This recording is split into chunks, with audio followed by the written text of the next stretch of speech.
Baik, Assalamualaikum warahmatullahi wabarakatuh. Tadi sudah diperkenalkan oleh Ketua Himan, Himpunan Mahasiswa Manajemen, bahwa nama saya R. Gatot Heru Pranyoto. Saya staf pengajar dari Fakultas Ekonomi, Program Studi Manajemen, Konsentrasi Keuangan.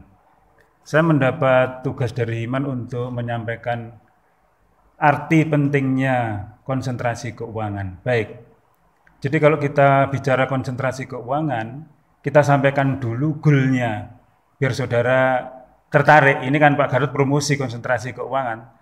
Jadi goalnya itu, saudara dipersiapkan menjadi manajer keuangan. Jadi siapa yang membutuhkan manajer keuangan? Jadi manajer keuangan itu dibutuhkan oleh semua perusahaan, baik perusahaan manufaktur maupun perusahaan jasa.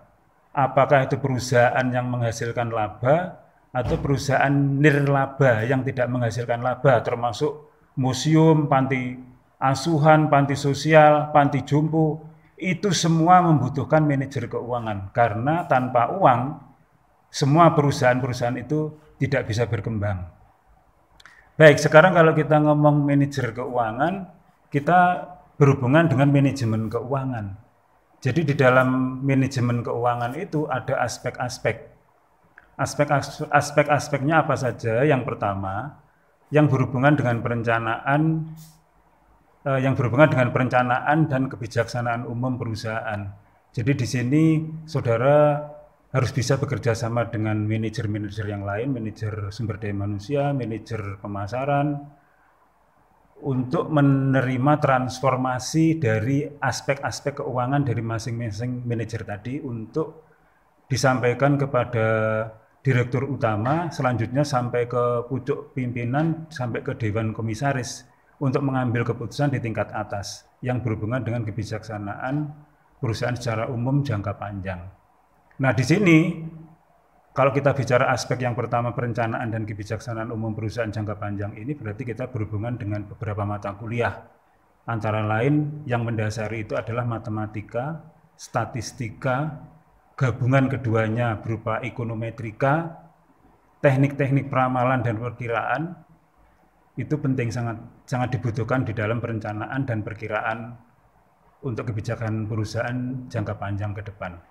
Kemudian aspek yang kedua, jika perusahaan itu berkembang, biasanya perusahaan itu mempunyai target penjualan yang ditentukan setinggi-tingginya. Kalau itu target penjualan setinggi-tingginya berarti harus ada pertumbuhan penjualan yang sifatnya ke depan itu trennya naik. Nah, tren daripada pertumbuhan penjualan yang sifatnya naik itu butuh investasi. Nah, di sini berarti investasi yang dibutuhkan itu membutuhkan pendanaan. Jadi kita menggunakan kata pendanaan itu bisa pembiayaan, bisa pembelanjaan. Jadi di berbagai buku yang judulnya manajemen keuangan ada yang menggunakan kata pendanaan, pembiayaan, pembelanjaan.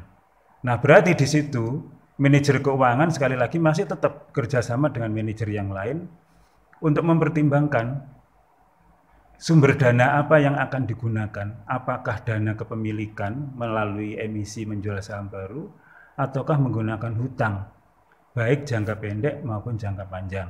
Nah, berarti sumber pendanaan. Nah, di sini berarti kita materi atau kurikulum yang kita pakai di sini ada manajemen keuangan 1, ada manajemen keuangan lanjutan, ada analisa investasi, ada analisa sekuritas, ada analisa laporan keuangan. Nanti dikembangkan lagi karena ada risiko tak bisa dikendalikan, ada risiko yang tidak bisa dikendalikan, kemudian risiko juga dikembangkan lagi, ada pengalihan risiko, jadi nanti ada manajemen risiko, ada asuransi dan sebagainya. Kemudian aspek yang ketiga itu adalah berhubungan dengan sekali lagi, jadi kerjasama antara manajer keuangan dengan manajer yang lain itu tetap ditekankan yang berhubungan dengan investasi dan pendanaan.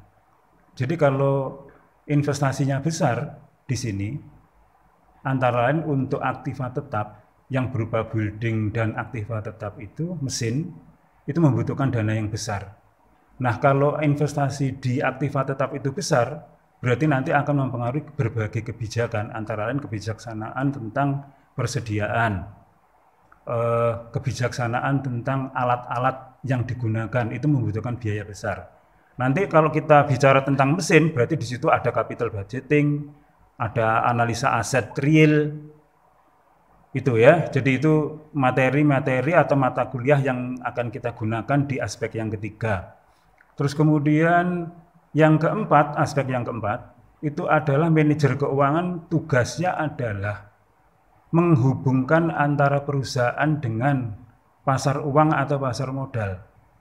Jadi di sini manajer keuangan sekali lagi memang mempunyai peranan penting karena memang mengelola, memanage uang. Jadi di situ sudah punya berbagai skenario.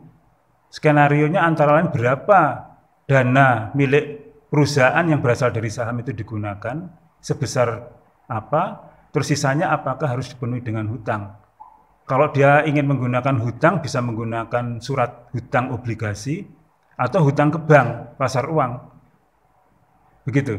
Kalau enggak, ya berarti dia ke pasar modal. Ke pasar modal bisa menjual saham biasa, saham preference, atau menggunakan surat hutang obligasi tadi.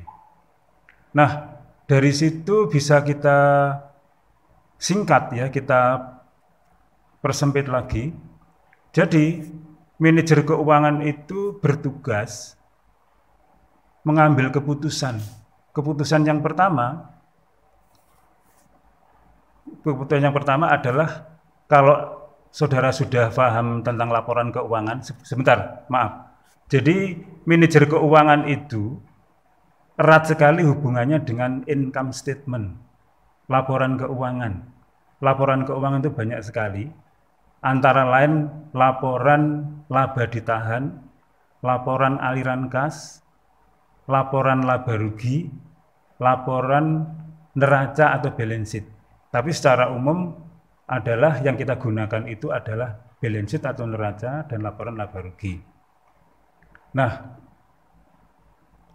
berarti kalau kita sudah paham laporan keuangan itu, suatu misal kekayaan perusahaan itu tertera di dalam neraca.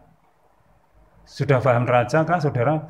Mestinya harus ya, semester 4 sudah harus paham laporan keuangan. Karena saudara akan menentukan pilihan. Kalau saudara menentukan pilihan konsentrasi keuangan, berarti saudara akan mengambil keuangan lanjutan, manajemen keuangan 2. Baik, sekarang kalau kita bicara neraca, susunan neraca itu ada 2. Yang pertama sekuntu. Sekuntu itu berdampingan antara ruas kiri dan ruas kanan. Ruas kiri menggambarkan aktiva, ruas kanan menggambarkan pasiva. Terus kemudian susunan yang kedua itu vertikal atau form report. Jadi vertikal. Jadi tersusun dari atas ke bawah. Dari aktiva dulu apa saja poin-poinnya, terus kemudian di bawahnya ada pasiva. Baik.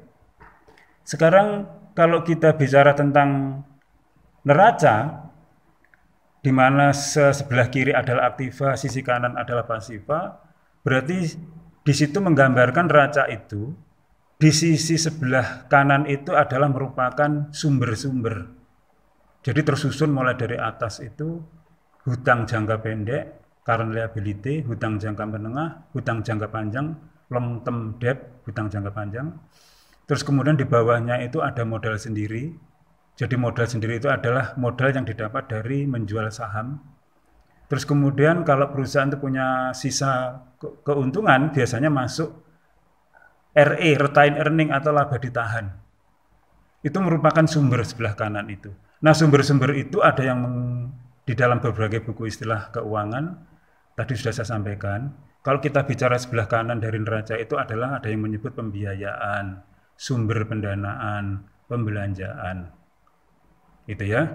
Terus kemudian itu adalah berhubungan dengan keputusan sumber pendanaan atau keputusan yang berhubungan dengan pembiayaan kalau kita bicara neraca sebelah kanan. Terus kemudian dana yang diperoleh dari sebelah kanan tadi digunakan untuk investasi sebelah kiri. Mulai dari atas itu ada kas, piutang, persediaan, dan seterusnya. Di tengah-tengah itu ada aktiva tetap atau fixed asset, kemudian di bawahnya lagi ada aktiva tidak nampak atau intangible. Nah, itu yang diharapkan sekali. Jadi kalau tadi Pak Gatot pertama kali, aspek pertama tadi perencanaan dan perkiraan tadi, itu berhubungan dengan kebijaksanaan perusahaan jangka panjang dan umum, itu antara lain kira-kira yang tujuan perusahaan jangka panjang dan umum itu adalah ya temuan-temuan itu, karena perusahaan itu bisa bersaing dengan perusahaan yang lain di era global kalau dia punya temuan-temuan. Nah, temuan-temuan dengan sendirinya kalau perusahaan itu mengembangkan penelitian dan pengembangan. Nah, temuan-temuan itu namanya aset. Asetnya di bawah sendiri di sebelah kiri namanya intangible asset. Itu isinya hak paten dan sebagainya. Nah, jadi besarnya investasi itu berapa? Itu jumlahnya harus balance. Namanya neraca itu kata lainnya kan balance sheet. Balance, jadi antara sebelah kiri dan kanan sama. Jadi kalau kita tadi sebelah kanan kita bicara keputusan yang berhubungan dengan pembiayaan atau pendanaan atau sumber pendanaan, maka sekarang kalau kita bicara sebelah kiri berarti kita berhubungan dengan keputusan yang berhubungan dengan investasi. Oke. Terus kemudian masih ada keputusan yang ketiga, yaitu keputusan dividen. Nah, di sini kita sampaikan, kalau kita ngomong dividen, dividen itu adalah dibayar dari hasil usaha perusahaan. Jadi kalau perusahaan itu mendapatkan keuntungan, tidak semuanya dihabiskan untuk dibagi-bagikan. Seperti saudara kalau dapat uang saku, ya tiap bulan mesti harus punya tabungan. Nah, tabungan itu atau kalau di perusahaan jadi retained earning atau laba ditahan. Nah, sebagian sebelum dikurangi laba ditahan tadi, di situ adalah kita susun dulu laba rugi.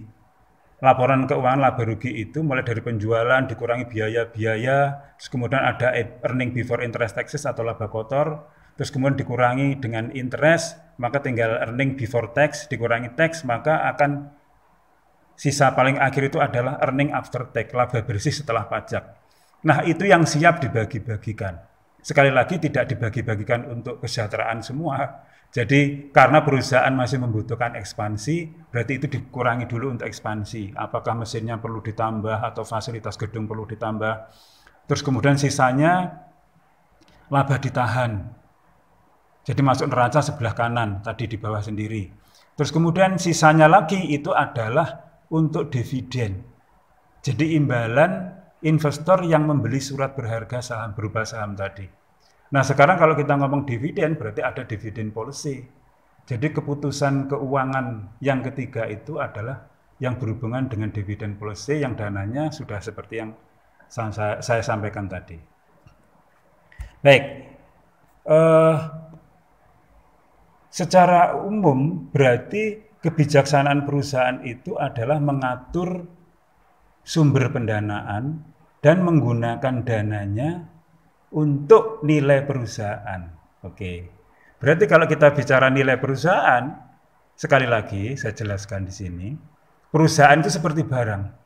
Jadi perusahaan itu bisa dijual belikan seperti barang. Jadi harus punya nilai. Tentunya nilai yang diinginkan ya nilai setinggi-tingginya. Nah, berarti perusahaan itu kalau bisa diperjualbelikan berarti harus punya nilai. Nah, nilainya itu di mana? Nilainya itu antara lain, tidak lain dan tidak bukan adalah di harga nominal saham itu. Nah, sekarang kalau kita bicara harga nominal saham itu berarti kita saham itu yang milik siapa? Yang memiliki adalah investor yang jadi pemilik yang telah membeli saham tadi. Nah, keinginannya apa? Tentunya keinginannya tren harga saham itu meningkat. Nah, sebelum kita bicara ke situ, karena perusahaan itu punya nilai, bisa bubar, bisa bergabung.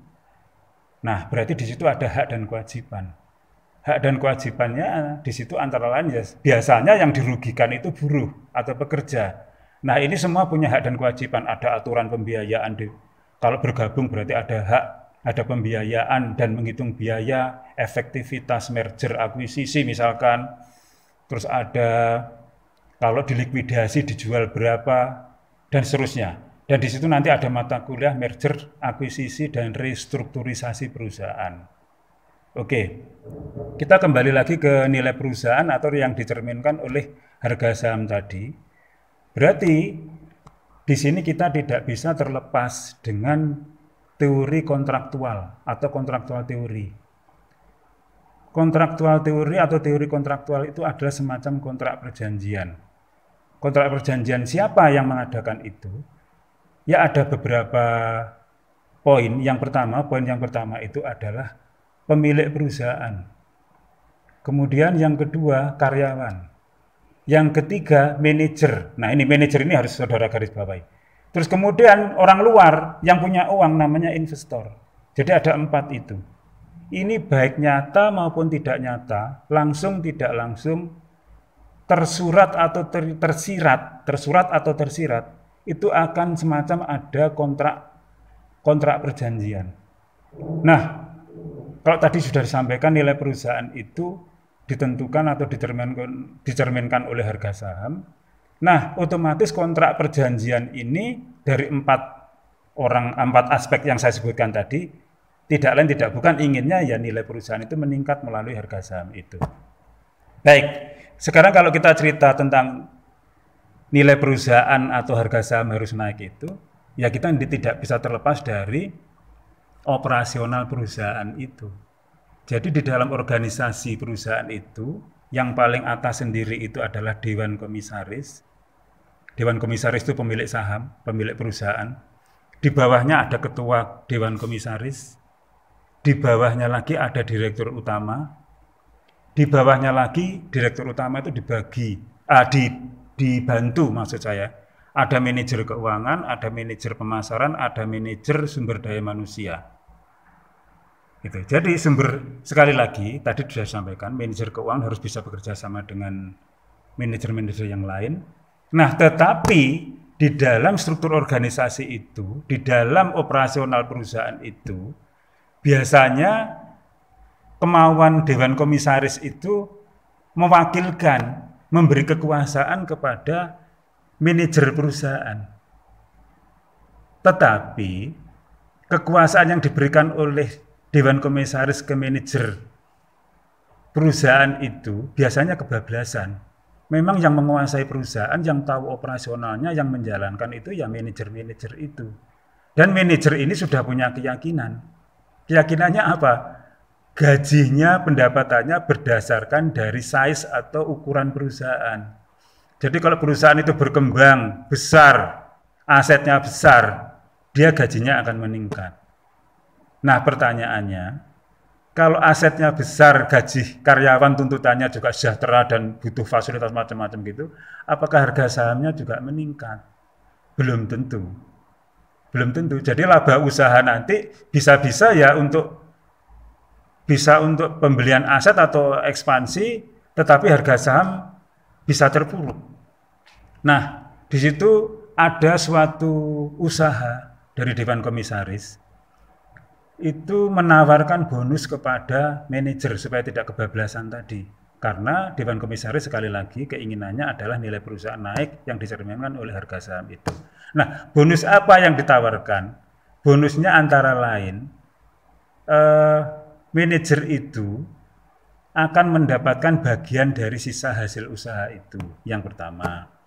Kemudian yang kedua, boleh ikut memiliki perusahaan melalui kepemilikan lembar saham. Jadi manajer itu boleh membeli lembar saham perusahaan itu.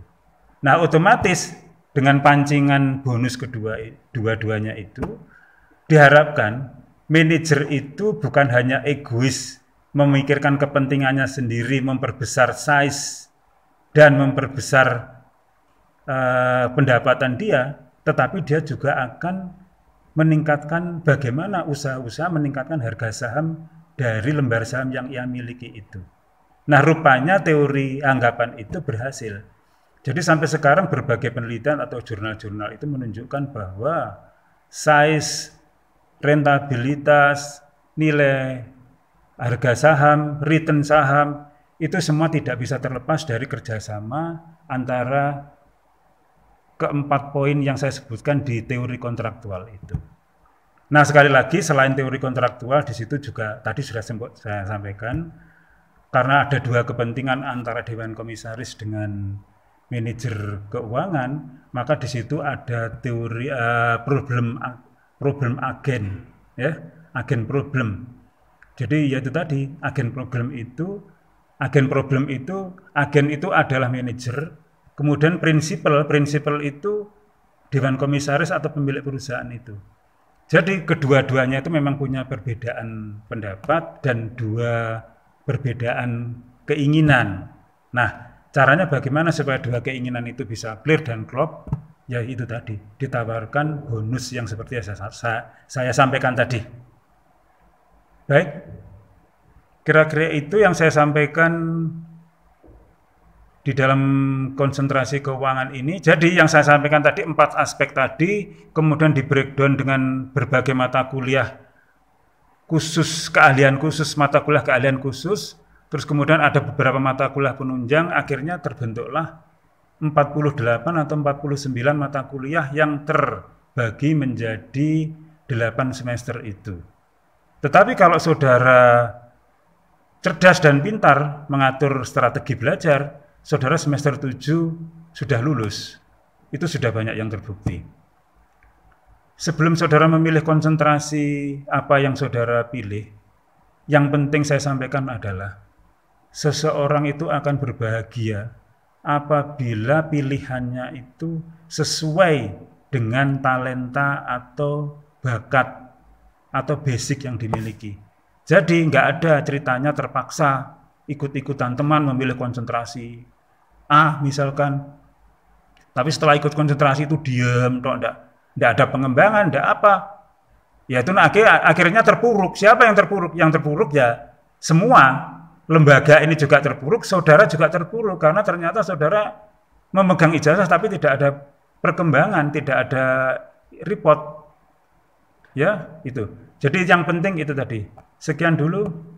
Assalamualaikum warahmatullahi wabarakatuh.